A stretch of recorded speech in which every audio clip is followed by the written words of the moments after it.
Hi, everyone. Judge Andrew Napolitano here for Judging Freedom. Today is Thursday, June 5th, 2025. My dear friend, Professor John Mearsheimer, joins us now. Professor Mearsheimer, a pleasure. As always, thank you for joining us.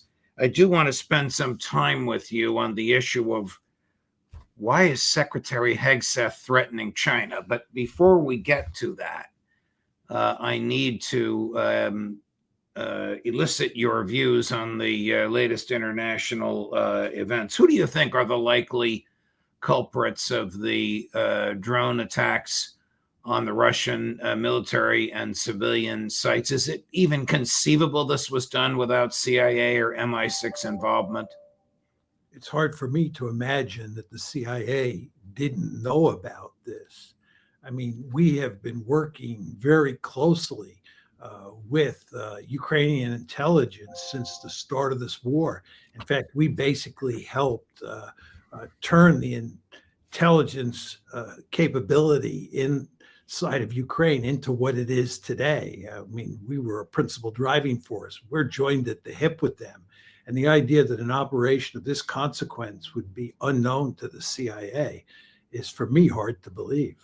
If it is known to the CIA, is the fact that it was known to the CIA known to Russian intelligence? You know, the flip side of this question is, when President Trump told President Putin the U.S. didn't know about it, was he laughing behind Trump's back?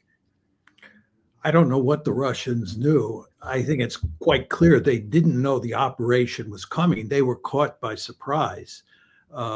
I think they probably did not believe Trump when he said that he didn't know about this. Now, whether Trump actually did know about it is an open question. You would think that any president of the United States would have been briefed on something of such a consequence. But in Trump's case, it is possible, given that he's not that interested in being briefed by the intelligence community, that maybe they didn't tell him what was going down. Again, that's hard to believe, but it is possible. I mean, something is wrong here. If the head of the CIA and the director of national intelligence knew about this and didn't tell the president, I would think he would fire them. If they didn't know about it, I would think they should be fired for incompetence, for not knowing it. Or if it was intentionally kept from them, whoever in the CIA or U.S. intelligence, I realize there's 17 or 18 different intelligence agencies, knew about it and kept it from their superiors, should be fired. I mean, the country can't survive if we have a rogue intelligence agency operating or signing off on acts of violence with a nuclear-powered country. Well, I understand what you're saying. I mean, first of all, this was initiated during the Biden administration, and I would imagine that the Biden administration knew all about it. One would also expect that the Biden administration informed the Trump administration, and that the Trump administration, the intelligence services in the Trump administration were following this one closely. But it appears that they're arguing that the president didn't know, that the president wasn't told. And this is quite shocking if it is true. But I don't know exactly what to say. I mean, what do you expect from this administration at this point in time, except something like this?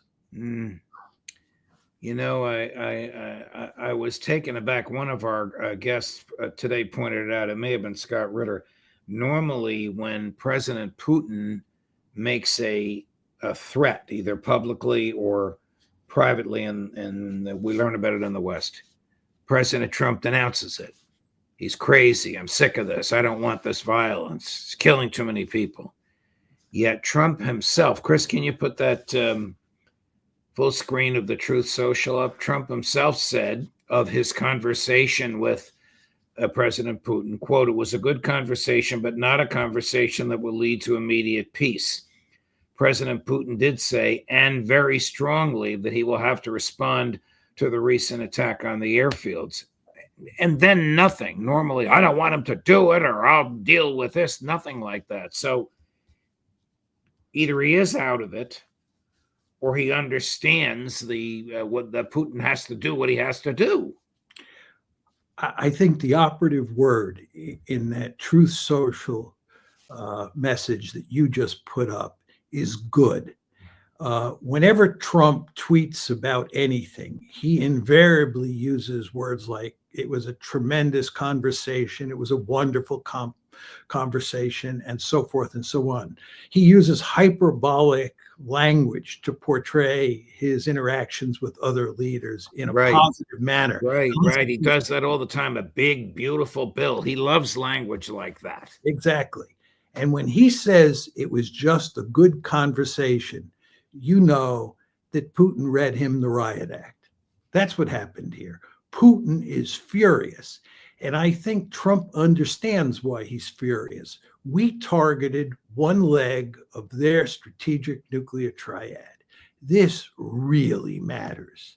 And Putin let him know that. And Putin let him know that he is going to retaliate in apparently a major way. And Trump understood that there was not much he could do about it, that we had screwed up big time, and now he'd just have to suck it up and take what Putin told him. And that's what this tweet to me says. You can probably imagine that President Putin is the moderate in the 20 or 30 people in his inner circle, that they're pounding the table, demanding the obliteration of Ukraine. I mean, Pepe Escobar is going to be on with us in a few minutes from Russia, but just from his reporting, the anger is palpable and universal. Now, Doug McGregor calls this a PR stunt, but you know, it's a PR stunt having the opposite effect from whatever the Ukrainians intended. When you say it's a PR stunt, you mean what the Ukrainians were doing was a PR stunt? Yes. Well, I think that Doug is right in the sense that this was designed to, in effect, damage the possibility of the Russians coming out on top in the negotiations in Istanbul on Monday. I don't think the timing of this attack was accidental. It was designed to undermine the negotiations between the Russians and the Ukrainians that the Ukrainians want nothing to do with, and that we're pushing them into. So in that sense, you could say it's a PR stunt, but I think it goes far beyond that, not because the consequences of these attacks on these different airfields is going to influence what happens in the actual events on the battlefield. I think it matters for hardly anything. I think, again, what really matters is that we hit at forces that comprise one part of their strategic nuclear triad.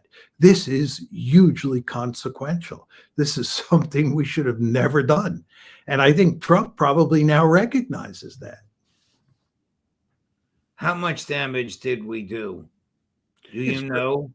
No, it's very hard to tell. I mean, there are a number of people like Alistair Crook, who believe that the Ukrainians probably destroyed a handful of planes, 4 or 5 planes. There are others who put the number, up around 10, 12, 13. And then there's the Ukrainian claim that they destroyed 41. I think the number is probably somewhere between 5 and 14, and probably closer to 5. And I don't think in the end we did that much damage. And I think we're lucky we didn't do much damage because, again, this is one leg of their strategic nuclear triad.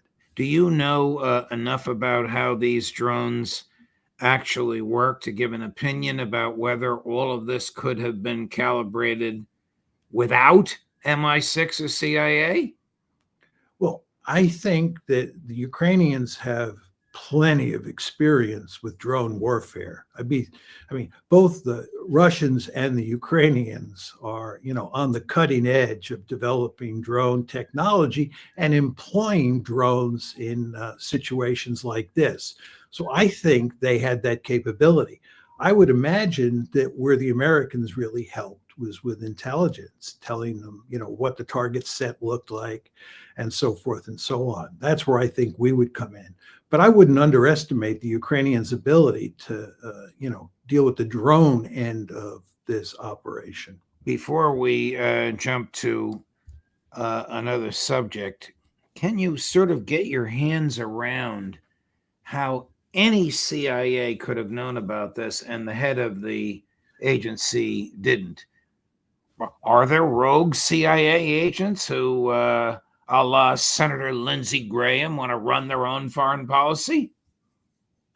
Well, we do know that there is a deep state that thwarted Donald Trump the first time he was president. There's just no question about that. And Trump has now adopted a number of policy views, especially with regard to Ukraine and especially with regard to Russia, that the deep state is not happy with. And it is possible that the deep state is trying to undermine him here. But from the outside, it's impossible to tell exactly what's going on. And is Donald Trump in charge of American foreign policy? Well, this is the key issue here. I mean, you have two different forces at play. One is the argument I was just laying out, that the deep state obviously has an incentive to thwart at least some of President Trump's policies.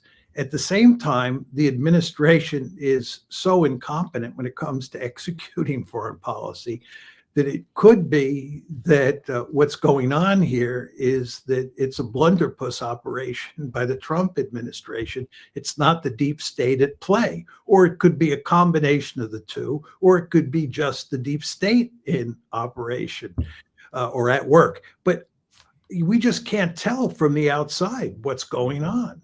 Right. Okay. What is the status, from your understanding, of Netanyahu's strategic starvation of the Gazans? Is this continuing, or is enough aid getting through so that babies aren't dying of malnutrition? I think hardly any aid is getting through. The Israelis and the Americans came up with this actually very cynical scheme that was designed to provide very little food for the starving Palestinians. And then when they moved to the points where the food was being delivered, the Israelis murdered a significant number of the Palestinians. It's just absolutely horrible to watch what's happening here. And now the Israelis have suspended those humanitarian shipments into Gaza. This is a total disaster. And it's amazing that the Americans haven't stood up to the Israelis and told them that they have to put an end to this. But is the world getting sick and tired of this? Oh, there's no question the world's getting sick and tired of it. If you just read the European press, even the Germans, who are Israel's staunchest supporters, have said enough is enough. The new German chancellor called Netanyahu and told him that he had to let food into Gaza immediately. And that word immediately was used by Chancellor Merz. It's hardly surprising. I think any decent human being watching what the Israelis are doing to the Palestinians can't help but recoil at this behavior.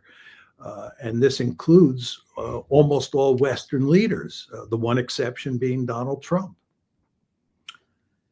I'm going to play a clip for you of Secretary of Defense Hegseth. It's about a minute and a half long. To me, it's over the top and off the wall, but you have an extraordinary understanding of the Chinese government, its military, its policies, and its relationship to the United States. So we'll watch it together first. Chris, cut number 12. We cannot look away, and we cannot ignore it. China's behavior toward its neighbors and the world is a wake-up call. Any attempt by communist China to conquer Taiwan by force would result in devastating consequences for the Indo-Pacific and the world. There's no reason to sugarcoat it. The threat China poses is real, and it could be imminent. We hope not, but it certainly could be. It has to be clear to all that Beijing is credibly preparing to potentially use military force to alter the balance of power in the Indo-Pacific. We know, it's public, that Xi has ordered his military to be capable of invading Taiwan by 2027. Ultimately, a strong, resolute, and capable network of allies and partners is our key strategic advantage.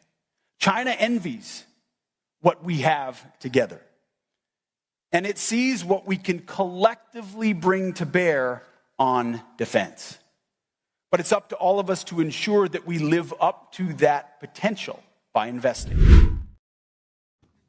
Where to start? What's the wake-up call that he claims? Well, I think what's going on here is that the United States government, this is the Trump administration, believes that the principal threat that the United States faces is in East Asia. But at the same time, we are pinned down in the Middle East, and we are pinned down in Ukraine, and we are unable to pay sufficient attention to containing China. That's point number one. Point number two is the administration has done a terrible job winning friends and treating allies well in East Asia. We're having real problems there getting our allies and countries that are leaning towards us but couldn't be called allies to side with us to contain the Chinese. This is a huge problem for the United States because, again, the Trump administration considers China to be the principal threat. And there's no question the Chinese have made it clear that they want to take Taiwan back, and they've made it clear they'll take it back with military force if need be. So the question is, what does the United States do? And the United States should adopt a containment policy to make sure that China doesn't take Taiwan back by military force. I know you don't agree with me on that, but I think in that case, the Trump administration is correct. But the truth is we're doing a ham-fisted job of containing the Chinese. And what Hegseth is doing is trying to, rally the troops in East Asia. He's trying to, hype the threat, say there's a real threat here that we have to worry about, and we have to do more to contain that threat. But it's hard to get that message through when you treat allies badly and when you're focused on the Middle East and Ukraine at the expense of East Asia. Is China a military threat to the United States? Well, the question here that you have to ask yourself is, do you care whether China dominates Asia? And the United States has made it clear, both in the Biden administration and in the Trump administration. I believe this will be the case in any administration moving forward, that China dominating East Asia and pushing us out of East Asia is unacceptable. So we intend to stay in East Asia. And what we intend to do is to contain China. We don't want China to take Taiwan back by military force. But Taiwan is part of China, according to the United States Congress. That's true. Legislation signed by President Carter. That's true. De jure, but de facto, it's not. And if the United States wanted to conquer Puerto Rico, would we expect the Chinese to intervene? Of course not. There's no doubt about that. But this is, East Asia. The United States is a regional hegemon in the Western Hemisphere. We dominate the Western Hemisphere. And you, the principal proponent of realism in academia in the world, would recognize we have our sphere, the Russians have their sphere, the Chinese have their sphere. No, I don't view the world in those terms. I think from an American point of view, the ideal situation is to be a regional hegemon, and to make sure that no other country is a regional hegemon in its area of the world. So we have established regional hegemony in the Western Hemisphere, which from a strategic point of view is the best possible situation for the United States. And at the same time, we went to great lengths over the course of the 20th century to make sure that Imperial Germany, Imperial Japan, Nazi Germany, and the Soviet Union did not dominate either Europe or Asia the way we dominate the Western Hemisphere. And that same basic logic is at play here today in East Asia with regard to China. If China... I would ask you, I have a simple question for you. Do you think we should have contained the Soviet Union in Europe during the Cold War? Well, yeah, of course we should have, because we wanted Europe to be free. But this is different. China owns Taiwan. I mean, let me ask you this. If China does use military force to oust the government in Taiwan, How could the United States possibly intervene? It's 10,000 miles away. The fact is, the United States has massive military forces in East Asia. We're there. We're on China's doorstep. This, by the way, is the reason that the Chinese want us out of East Asia. It's very important to understand that the logic that you've been purveying to me is logic that the Chinese fully understand. And I appreciate that they understand that. Would the American public tolerate a war over Taiwan? I don't think it matters what the American public would tolerate. As you know, policymakers in the United States make decisions regardless of what the American public wants. Well, we know that. We would decide to defend Taiwan if we saw fit, and we wouldn't care much about what the American public thought. Was Pete Hegseths saber rattling, or were his warnings and threats solidly evidentiarily based? I do not think, based on the clip that I just saw, that he was saber rattling. He's not talking about starting a war against China. There's no evidence that he had any interest in a war against China. He was making comments which are consistent with a containment policy. I wonder where it will go. Where it will go from here. I just can't imagine the United States in a full-fledged war against China over Taiwan and Taiwan surviving the war. Listen, in the early 2000s, I started arguing loudly and clearly that if China rose, we were going to be in a terrible security competition where there would be a real possibility of war. And most people dismissed me at the time, and they argued that we should continue to fuel China's growth. Remember, we brought them into the World Trade Organization in 2001, and we helped China grow to be the mighty power that it is today. And unsurprisingly to me, the Chinese have decided to convert a lot of that economic might into military might. And they've began to think in East Asia the way we think in the Western Hemisphere. They are a traditional great power. It's not that the Chinese are evil. They want to dominate East Asia for the Why don't more people listen to John Mearsheimer? Well, you don't want them to listen to me now. Yes, I do. I love you. You're my friend. You're extraordinarily smart. We just happen to disagree on this, but it's a field. It's your field. It's not mine. We're not debating some arcane principle of constitutional law. We're debating a field in which you have unrivaled expertise. And I appreciate the challenge of going up against the superstar. And I appreciate you being on the show more than I can tell you. So, well, thank you. You never want to underestimate the fact that I am sometimes wrong. I'd like to think that I'm infallible, but I am sometimes wrong. Your modesty becomes you. Thank you, Professor Mearsheimer. Always a pleasure. I must run to another commitment. Otherwise, we keep this up. I can see the chatters want us to keep this up, but we'll resume it next time. Thank you, Professor. All the best. My pleasure, and all the best to you. Thank you. A great human being, truly a great, brilliant, charming, modest man, modest about his brilliance. Coming up at 4 o'clock, Colonel Wilkerson, and at 4:30 from deep in the heart of Russia with some very, very strong opinions about what he expects President Putin to do, Pepe Escobar. Judge Napolitano for Judging Freedom.